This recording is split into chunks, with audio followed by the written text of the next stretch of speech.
Hi friends, you are on the Infoport Psychology channel. I bet you didn't know that your social media pages can make a big difference in your personal life. Interested? Then let's get to the bottom of it. In past videos we've talked about confidence, humor, sincerity, and even the proper way to end a conversation. But guess what? That's not all. Today, we are talk about what's hidden from view. Your habits, your social media behavior, even your imagine you meet a great girl, everything's going great, she walks into your page, and bam! He sees pictures of you from 10 years ago, and some old quotes. Or for example, you're a superstar on the internet, but in real life you're afraid to even make eye contact, take a look. Sound familiar? Then this video is for you. Social media is like your business card. They can either help or hurt you. The chances of finding love. Update old pictures, share interesting and positive ones, and be yourself. And let's talk about advice from friends. That's just gold. Constructive criticism helps us to grow and become better. Listen to it, not run away from it. And lastly, your inner world and habits are also very important. Are you always late? You don't keep promises? It destroys trust. Respect each other's personal space and speak openly. So, how can social media help or hurt your love life? Why is it important to be honest feedback? And how do you build relationships on trust and security? Give me a like, subscribe to the Infoport Psychology channel, and hit the bell to skip the new videos. There's more to come, and of course, with humor. Let's go. Our social networks are your second self. They can be a great platform to continue socializing after you've met. But if handled carelessly, they can easily turn into a minefield. One bad move and you automatically go to the word weird guy. And yes, friends, liking her 2017 swimsuit photo is not a way to strengthen your relationship. It's more of a signal light for her. Why is social media important? Social media helps you keep in touch and gives you a chance to show who you are in your personal relationships. Your posts, photos, and even comments are little pieces of the pala from which it forms your image. If your profile consists of memes from 10 years ago and pictures of corporate parties, she might think, well, the man is clearly living in his merry 2013. Tips for using social media correctly? Don't write 10 messages in a row. One message is enough to start a dialogue. If, however, you flood her with questions along the lines of, where are you? How are you doing? What are you doing? It's more like chatting with technical support. You don't want her to think your level of communication is buy and sell from a flea market, do you? Keep the tone light and casual. If you start with something playful like, I hope your day wasn't as crazy as mine, although hardly anyone can argue with my adventure-seeking skills, it brings a smile. But don't write too seriously. I'm thinking about meeting you and want to discuss your interests. She's not on a job interview. Don't just like everything. It's okay to like 1 or 2 pictures of her. But if you're going through her entire profile for the last 5 years and liking every picture, it's scary. She's thinking, did he spend the whole evening studying my life? It's like yelling, I know everything about you. Nobody likes that. How can social media be harmful? Overactivity. If you comment on every post she makes, she'll think you're being too intrusive. Old memes or weird postings. If your profile is a compilation of 3 seals and 2 financial jokes from 2015, it's not working in your favor. Ignoring her interests. If you only write about yourself and ignore her posts, she's thinking, well, there's definitely no talking to that person about something of mine.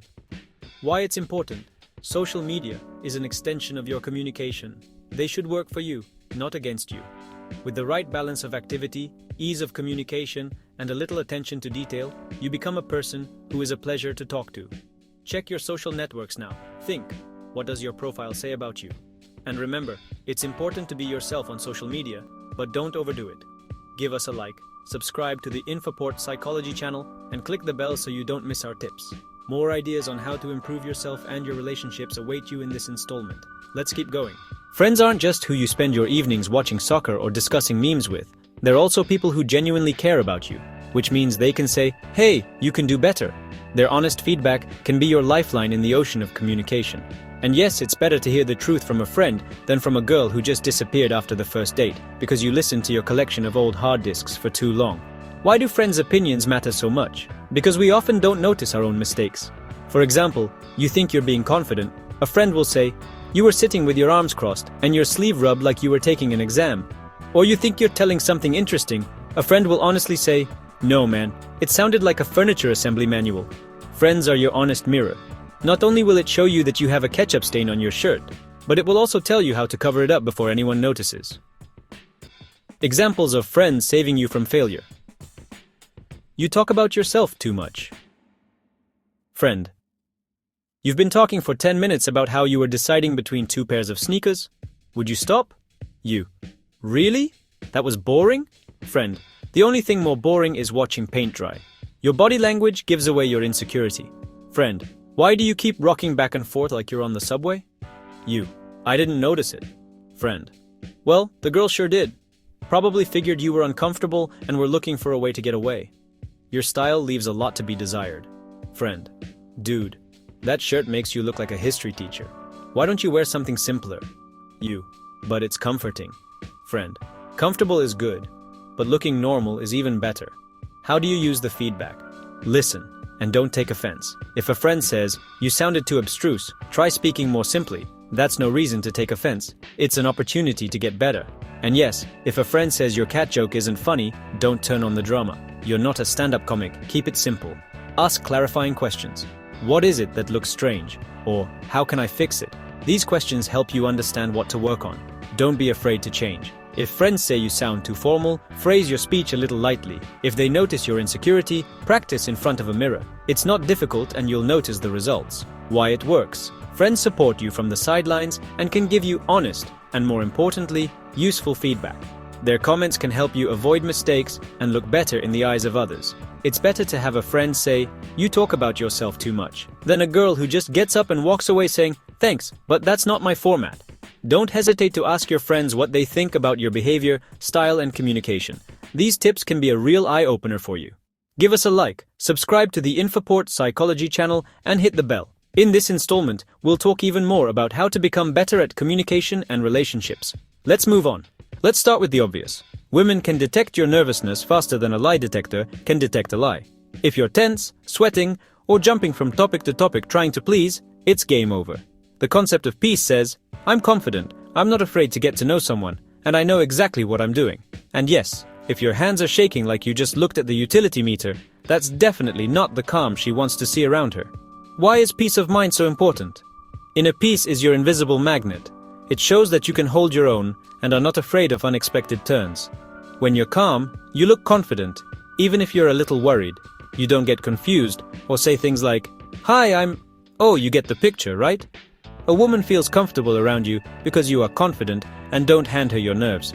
If you're nervous enough to start telling her about the weather for the week ahead, she's probably already thinking about how to politely end this conversation. How do you recognize when you're stressed out?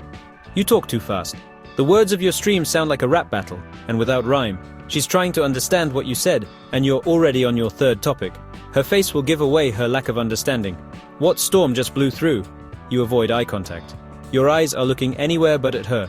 The ceiling, the wall, even the coffee menu. Everything seems more interesting. She might even think you're looking at the door in case the conversation goes completely bad. You can't sit still. You're twiddling your pen, fumbling with your phone and tapping your foot. It's like your energy is screaming, "I'm ready to escape at any moment." She may think you look more like a piece of furniture than a person who just wanted to get to know you. Tips: how to stay calm. Take a deep breath. Right before the introduction, calm yourself down. Deep and measured breathing will help you relax. Not only will it slow your heart rate, but it will also help you focus on your thoughts and the words you want to say. And no, you don't need to look like the hero of a movie that's currently cooking in the ocean. A calm mind is all that's required. Focus on your thoughts. Think about what you want to say in advance. A simple and sincere phrase is always better than a nervous attempt to come up with something brilliant. Remember, you're not at a Hollywood casting call where you have to surprise the jury with your first line. Let go of the fear of rejection. Rejection is not the end of the world. Women appreciate those who act calm and confident, even when things have gone wrong. After all, it's better to hear no and walk away with dignity than to nervously try to explain that, "I just wanted to meet you, but if you're busy, fine. Though no, wait." Why it works. Calmness shows your confidence and maturity. Women sense when they are around someone who is in control of the situation, not someone who is on the verge of panic. And yes, confidence doesn't mean retelling her the entire biography of Marcus Aurelius to show her how calm you are. Just be yourself and don't panic. Practice staying calm in front of a mirror or in conversation with friends. A deep mind, clear thought, and no panic are your path to confidence and success. Give us a like, subscribe to the Infoport Psychology channel, and click the bell. In the next part, we move on to pump up our skills even more and become a master communicator. Let's keep going. Let's start with the main point. You are not a dollar to please everyone. You're not a candy bar, a pizza, or even affordable Wi-Fi. And that's okay. The main thing is that the person who happens to be next to you really shares your interests, values, and views on life. And if your strategy is to please everyone, congratulations. You're on your way to becoming a person who works her butt off trying to please everyone she meets. Why it's important? Looking for your person is not about perfectionism. It's about making your relationship comfortable and happy.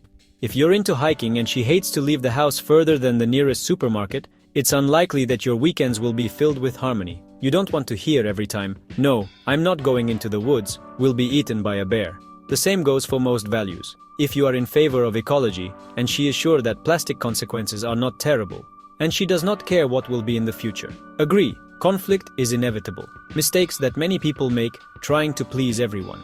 You try to fit in with each person, forgetting about your own desires. The result? You are uncomfortable. The relationship turns into a competition, where you try to meet other people's expectations. Pretending to be a yoga enthusiast to talk about it is fun, until you try to get into lotus pose and realize that your flexibility ends at the level of tying your shoelaces. Ignoring your interests, you sacrifice your hobbies just to please her. But sooner or later, this makes you feel unhappy. If you adore soccer and she hates noisy company, you can't pretend forever that evenings in front of the TV with friends aren't your thing.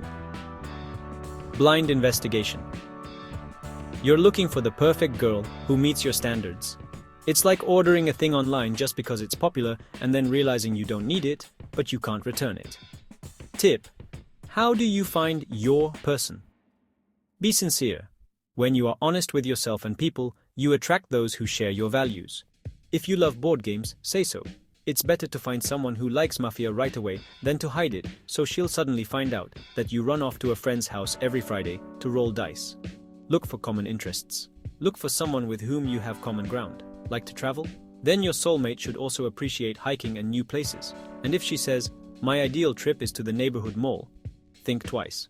Don't be afraid to be yourself. If you hide your harsh personality traits, you attract those who are not right for you. Allow yourself to be genuine so that you can meet someone with whom you are truly compatible. Why it works?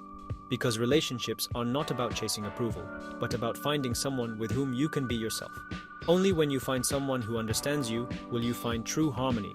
And yes, living with someone who thinks your hobbies are weird is not a love story, but a script for a comedy movie. Stop trying to please everyone and start looking for the person who is right for you. Be honest, follow your interests, and don't be afraid to be yourself.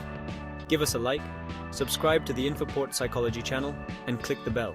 In this installment, we will continue to discuss how to build a happy relationship. Let's keep going. Persistence is great, especially if you know what you want. But friends, there's a fine line between persistence and obsession. And when you cross this line, that's it. Consider that you have become the hero of her anecdotes for her friend. If your strategy is to write for 5 minutes non-stop or follow her online status, congratulations, you've officially earned the title of Most Compulsive Conversationalist of the Year.